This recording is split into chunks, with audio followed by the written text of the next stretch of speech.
To make a Wells Fargo credit card payment, start by visiting the Wells Fargo website.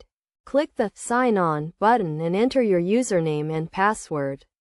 Once logged in, click the Transfer and Pay option, typically located in the upper corner. A drop-down menu will appear.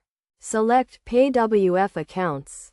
Next, choose the account from which you want to make the payment, and then select your credit card account as the recipient.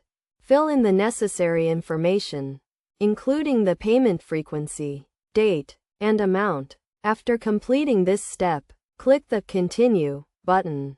On the next page, review your payment details to ensure everything is correct. If all the information is accurate, click the Submit button to complete the payment. This process allows you to successfully make your Wells Fargo credit card payment online.